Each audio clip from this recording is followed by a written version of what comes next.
Certo, vamos mergulhar direto nisso. Bem-vindos a mais uma explanação onde transformamos descobertas incríveis em conhecimento visual. Hoje a gente tem em mãos um verdadeiro mistério médico da pré-história. Um caso que não só nos joga dezenas de milhares de anos no passado, mas que literalmente estilhaça alguns dos mitos evolutivos mais enraizados sobre os nossos primos antigos, os Neandertais. Vamos analisar uma pesquisa reveladora sobre um procedimento cirúrgico feito muito, mas muito antes de sequer sonharmos com hospitais ou clínicas. Ir ao dentista hoje em dia já dá um frio na barriga para muita gente, certo? Mas façamos um exercício mental. Imaginem a pior dor de dente possível. Aquela dor latejante, implacável, de uma cárie tão funda que atinge diretamente o nervo. É o tipo de dor que paralisa. Agora pensem em transferir essa agonia para impressionantes 59 mil anos atrás. Sem anestesia, sem farmácia, sem absolutamente nada da nossa medicina moderna para dar um socorro. O que acontecia numa situação dessas em plena pré-história? A resposta para essa pergunta é exatamente o que torna tudo isso tão espetacular. E a prova física, inegável e direta, está bem na nossa frente. Nós estamos olhando para um molar de um Neandertal que foi escavado e trazido à luz depois de milênios. Dá para ver claramente os ângulos e as marcas visíveis bem no centro desse dente. E olha, não é uma quebra comum, não é um desgaste natural, de jeito nenhum. O que os pesquisadores identificaram aí são sinais claríssimos de um procedimento cirúrgico antigo e super invasivo. O objetivo era remover o tecido cariado, para aliviar aquela dor excruciante que a gente acabou de imaginar. O que nos leva à parte 1, a descoberta na caverna siberiana. Nossa história toda começa lá na Rússia, mais especificamente na caverna Shagirskaya. Ela fica na margem esquerda do rio Sharish, bem no sopé das montanhas Altai, no sul da Sibéria. E detalhe, esse lugar não era só um buraco escuro e isolado no meio do nada. Era um acampamento base absolutamente vibrante, ocupado entre 59 mil e 49 mil anos atrás. Os neandertais que moravam lá usavam o espaço para abater e consumir carne de bisão, de cavalo e o mais fascinante, eles tinham uma vida doméstica muito ativa. Os pesquisadores até acharam dentes de leite no local, ou seja, era um ambiente acolhedor e seguro onde eles também criavam as crianças. E o perfil do nosso paciente pré-histórico revela detalhes incríveis. A gente sabe que era um indivíduo adulto, embora os restos não digam o gênero, aquele buraco no centro do molar ia direto na câmara pulpar, que é justamente a área onde ficam as terminações nervosas e os vasos sanguíneos. Dói só de pensar, não é? Mas aqui está o ponto crucial. As marcas de desgaste rotineiro provam que esse indivíduo sobreviveu. E mais, continuou usando esse dente por um tempão depois da cirurgia. Além disso, acharam evidências de que esse paciente, e também outros do grupo, usavam palitos para tirar comida dos dentes. Um hábito contínuo de higiene bucal, lá na pré-história. Bom, vamos para a parte 2, investigando o procedimento odontológico.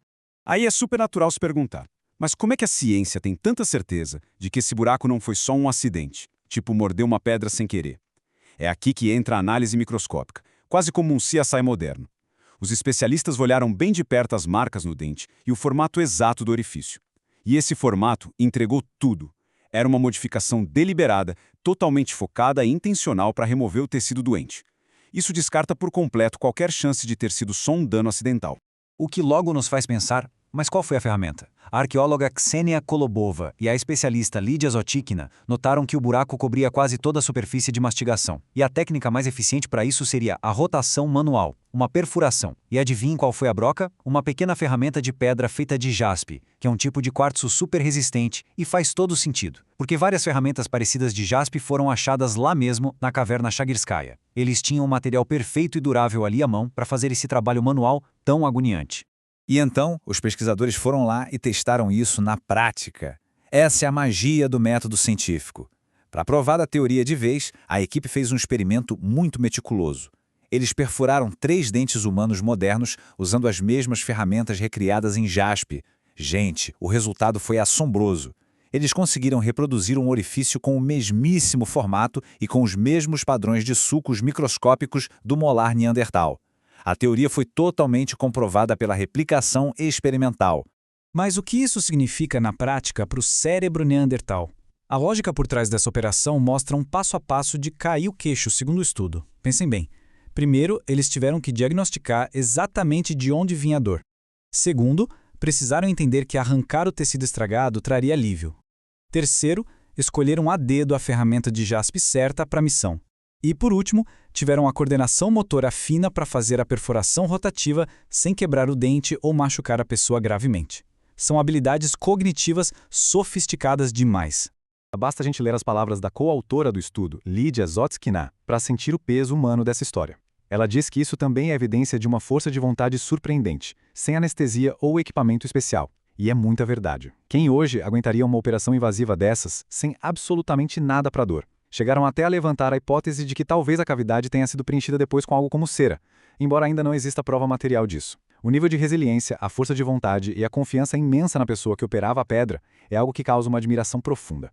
Então, chegamos à parte 3, repensando a inteligência neandertal. A gente acabou de dar um salto gigantesco no tempo. Para colocar em perspectiva, até essa pesquisa sair na revista POI's On, a evidência mais antiga de cirurgia dentária invasiva era de um fóssil de Homo sapiens lá na Itália, de uns 14 mil anos atrás. Agora a gente tem um procedimento altamente complexo, feito por um Neandertal na Sibéria há 59 mil anos.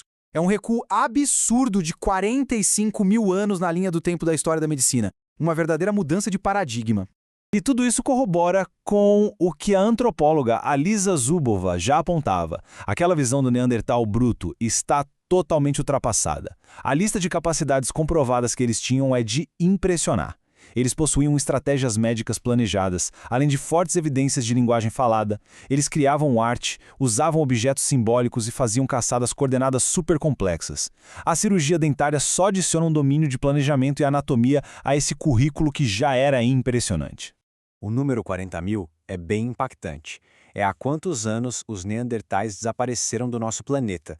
Mas, por incrível que pareça, o legado deles continua vivíssimo.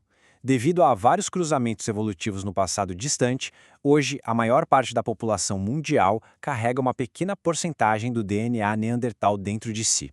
Ou seja, aquela inteligência, a resiliência e o pioneirismo anatômico deles fazem literalmente parte de quem nós somos hoje. Para fechar nossa explanação de hoje, a grande reflexão que fica dessa descoberta fantástica na Sibéria é que a gente precisa rever os nossos próprios rótulos. Se um parente extinto conseguiu planejar e executar uma microcirurgia odontológica com uma lógica impecável, dezenas de milhares de anos antes da nossa própria espécie aprender a fazer o mesmo, será que faz algum sentido continuar usando a palavra primitivo com tanto desdém? A fronteira entre o que é primitivo e o que é avançado é bem mais tênue do que a gente aprendeu nos livros.